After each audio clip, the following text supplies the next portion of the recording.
परमार्थ काम मोक्षाणाम आरोग्यम मलो मृत्यम रोगा तपस्या पारिहर्ता श्रेयसो जीवित सेचा।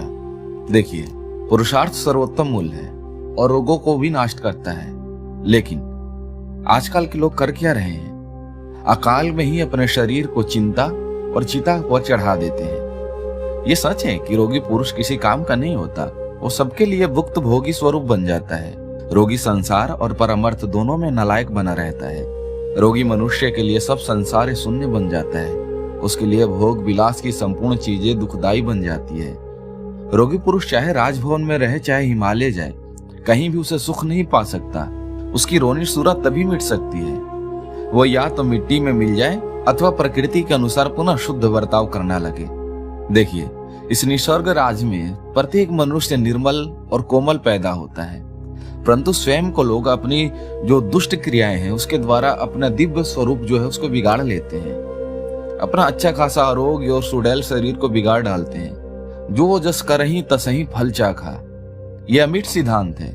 संपूर्ण विश्व में ऐसी कोई भी शक्ति नहीं है जो हमें हमारी इच्छा के विरुद्ध रोगी और निरोगी बना सकती है। गिद्ध, चील, कौवे वगैरह वो उसी स्थान पर जाते हैं जहाँ कोई सड़ा हुआ जानवर रहता है। उसी प्रकार रोग, शोक, दुख, ये सारी चीजें ये वहीं चली जाती हैं जहाँ पर वीर नष्ट पुरुष होते हैं।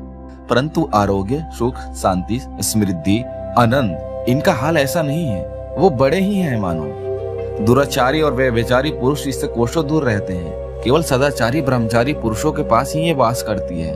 ब्रह्मचारी रोगों को कोई रोग नहीं हो सकता। सब कोई दुर्बलों को ही मारते हैं, बलवान को कोई नहीं सताता।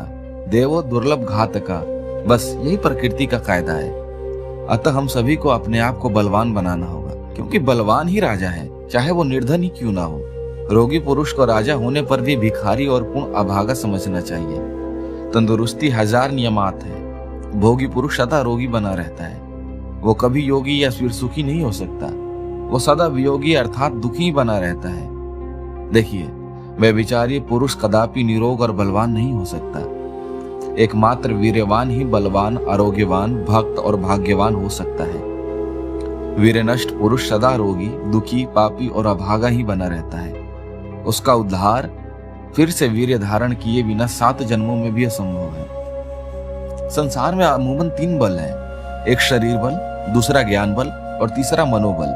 इन तीनों बलों में मनोबल अर्थात आत्मबल सबसे श्रेष्ठ है। बगैर आत्मबल के सब व्यर्थ हैं। बाहुबल, सैन्य बल, द्रव्य बल, नीति बल, मति बल, धृत बल, निश्चय बल, चरित्र बल, धर्म बल, बाहर बल वगैरह वगैरह जितनी सारी भी संसार में बल मौजूद हैं, वो इन्हीं तीनों वालों के अंतर्गत हैं। इनमें सबसे पहली पीढ़ी शरीर बल का है, यानी बिना निरोग के ज्ञान और आत्मबल को आप प्राप्त कर ही नहीं सकते।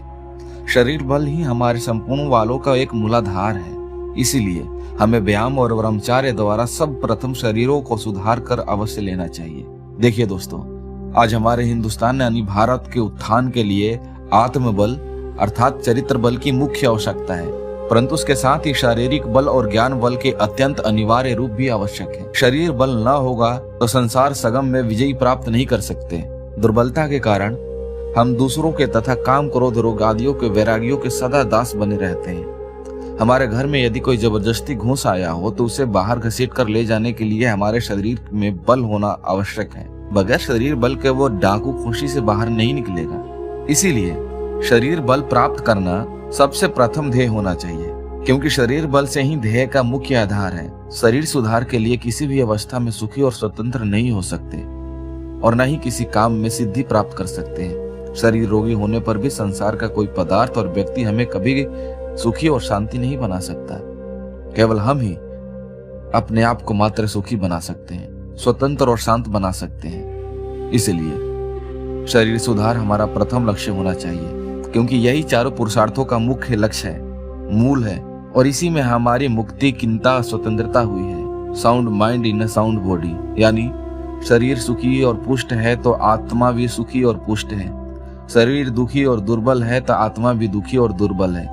यही प्राकृतिक शास्त्र का नियम है। शरीर निरोग होने पर हमारी आत्मा भी अत्यंत निर्मल, बली और सामर्थ्य संपन्न बन जाती है। रोगी शरीर में आत्मा की उन्नति होना कठिन है, इसलिए प्रकृति के नियम अनुसार चलकर सदाचार द्वारा ब्रह्मचारी बन अपना शरीर सुधार लेना हमारा सबके प्रथम चेष्टा और कर्तव्य होना चाहिए। हमारा केवल यही एकमात्र शरीर नहीं, स्थूल, सूक्ष्म, कारणा और महाकारणा ऐसे 4 शरीर हैं और अनेक इनके अतिरिक्त हमारे शरीर रूपी साम्राज्य में असंख्य सिरधारी कीटाणुओं की सेना सर्वत्र उपस्थित रहती है, जो कि हमारी रात दिन रक्षा करती है।